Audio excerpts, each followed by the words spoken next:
السلام عليكم ورحمة الله وبركاته. إن الحمد لله كفى وسلام على عباده الذين اصطفى. أما بعد فأعوذ بالله من الشيطان الرجيم. بسم الله الرحمن الرحيم. شهر رمضان الذي أنزل فيه القرآن هدى للناس وبينات من الهدى والفرقان إلى آخر الآية. قال سيدنا محمد صلى الله عليه وسلم: الصيام جنة ما لم يخلقها، أو كما قال النبي عليه الصلاة والسلام. وقال تعالى: إن الله وملائكته يصلون على النبي يا أيها الذين آمنوا صلوا عليه وسلموا تسليما. اللهم صل على سيدنا محمد وعلى آل سيدنا محمد وبارك وسلم. بلغ العلا بكماله كشف الدجى بجماله حسنت جميع خصاله سلوا عليه وآله. الحمد لله رب كريم শাহী দরবারে গুনাহ মাখা জবান দিয়ে শুকরিয়া আদায় করি, যিনি আমাদেরকে এলাকার মধ্য থেকে যাচাই বাছাই করে পছন্দ করে আল্লাহ পাকের ঘরের মেহমান করে ইবাদত করার উদ্দেশ্যে আসার বসার, নামাজের পূর্বে কিছু দিনই মুযাকারা বলার শোনার সুযোগ আল্লাহ করে দিয়েছেন। এই জন্য গনিমত মনে করে শুকরিয়া আদায় করি, আলহামদুলিল্লাহ।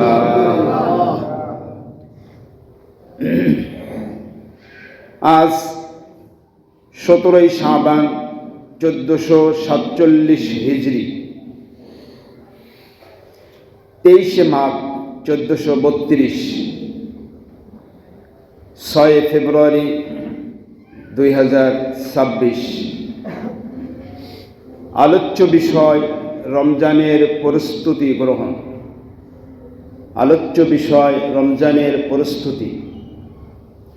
আল্লাহ পাক রব্বুল আলামিন উক্ত স্বল্প সময়ের মধ্যে গুরুত্বপূর্ণ বিষয়টা সহি 2-4টা কথা বলে শুনে আমলের নিয়তে পরকালের ঈমান ও আমলের প্রস্তুতি গ্রহণ করার তৌফিক দান করুক, আমিন। আজ 17 শাবান, 12 অথবা 13 দিন পরেই মাহে রমজানের চাঁদ উদিত হবে। আল্লাহ পাক রব্বুল আলামিন আমাদেরকে বাকি কয়েকদিন সুস্থতা, হায়াতে তাইয়্যিবা দান করে মাহে রমজানের সকল ফাজাইল ও আমালগুলি আদায় করে পরকালের জান্নাত পাওয়ার যোগ্য এবং আমলের প্রস্তুতি গ্রহণ করার তৌফিক দান করুক, আমিন।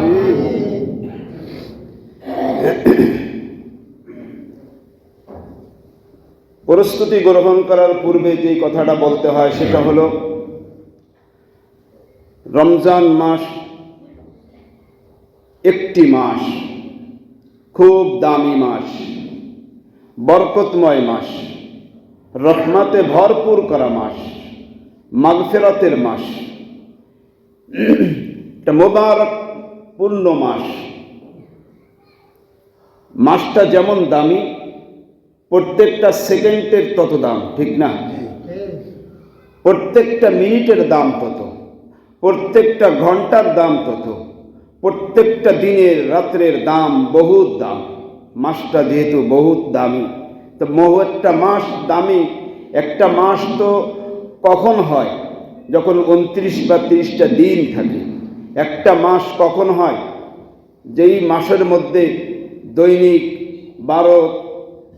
24টা ঘন্টা থাকে। একটা মাস তো দামি হতে হলে ওই মাসের মধ্যে তো ঘন্টার কাঁটা থাকা লাগে, মিনিটের কাঁটা থাকা লাগে, সেকেন্ডের কাঁটা থাকা লাগে। তাহলে প্রত্যেকটা সেকেন্ড, প্রত্যেকটা মিনিট, প্রত্যেকটা ঘন্টা, প্রত্যেকটা দিন আমার আপনার কাছে কত দামি, কত দামি। এই জন্য কোনো সময়টা নষ্ট না হয়। মাহে রমজান প্রত্যেকটা মুহূর্ত যেন কাজে লাগাইতে পারি, দামি হতে পারে, আমলের জন্য সময় আমরা কাটাইতে পারি। এই জন্য প্রথমে যেই কথাটা বলবো সেটা হলো মাহে রমজানের প্রত্যেকটা দিন 24টা ঘন্টা, প্রত্যেকটা ঘন্টাকে, প্রত্যেকটা সময়টাকে আমলের জন্য একটা রুটিন করে নেওয়া, একটা রুটিন করে নেওয়া।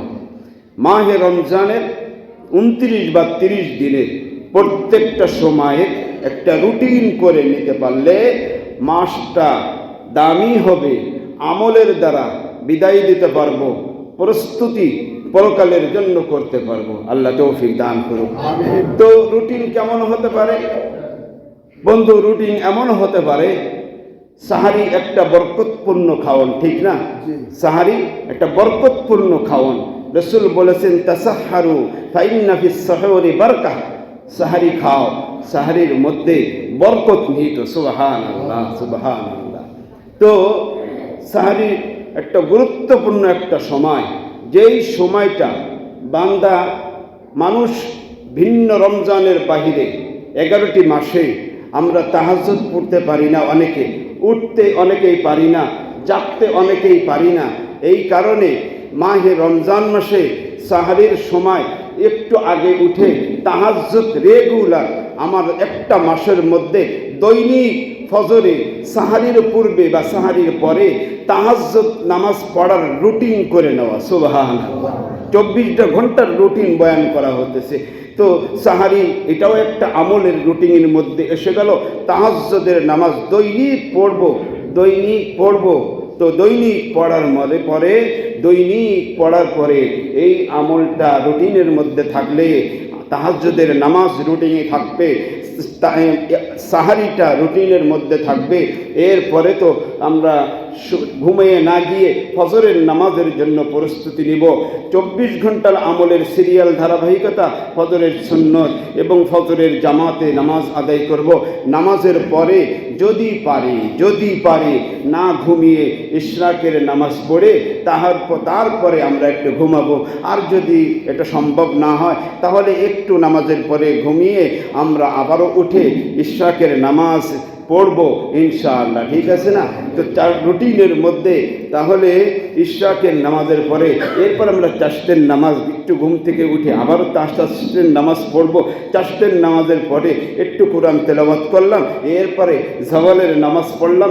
জোহরের সময় আসার পূর্বে জাওয়ালের নামাজের পরে এরপরে জোহরের নামাজ পড়বো। জোহরের নামাজের পরে কোরআন তেলাওয়াত বা একটু জিকির আজকার তওবা ইস্তেগফার এই সব কিছু করবো। তারপরে জোহরের নামাজের পরে অন্য অন্য আমল, কোরআনের মশক, কোরআন তেলাওয়াত। তারপরে আপনার আসরের নামাজ, আসরের পর্বে একটু জিকির আজকার তওবা ইস্তেগফার। এরপরে বড় আরেকটা আমল হলো ইফতারির সময়টা। ইফতারির আগে একটু দোয়া দুরুদের মাধ্যমে, তো সুন্নতি আমলের মাধ্যমে ইফতারির কাজটা শেষ করে মাগরিবের নামাজের পরে আওয়াবিন নামাজ দৈনিক যতটুকুন পারি কমপক্ষে 2 রাকাত করে 6 রাকাতের নামাজ আমরা ইনশাআল্লাহ পড়ব। এরপরে একটু রেস্ট নিয়ে ঈশান নামাজের জন্য প্রস্তুতি গ্রহণ করব। ঈশান নামাজের পরে এরপরে তারাবি পড়ব। তারাবির পরে বাসায় গিয়ে কিছু খাওয়া দাওয়া করে পারলে একটু নফল নামাজ আরও একটু পড়লাম, তারপরে একটু ঘুমিয়ে গেলাম। এভাবে আমার আপনার রমজান মাসে 24টা ঘন্টা 29 বা 30টা দিনকে রুটিনের আওতায় এনে আমরা আমল করতে চাই ইনশাআল্লাহ। বলবেন না পরে আল্লাহ পাক রব্বুল আলামিন আমাদেরকে মাহে রমজানটাকে রুটিন আমল করার 24-30টা দিন বা 29টা দিন রুটিন অনুযায়ী আমল করার তৌফিক দান করুক, বলি আমিন আমিন।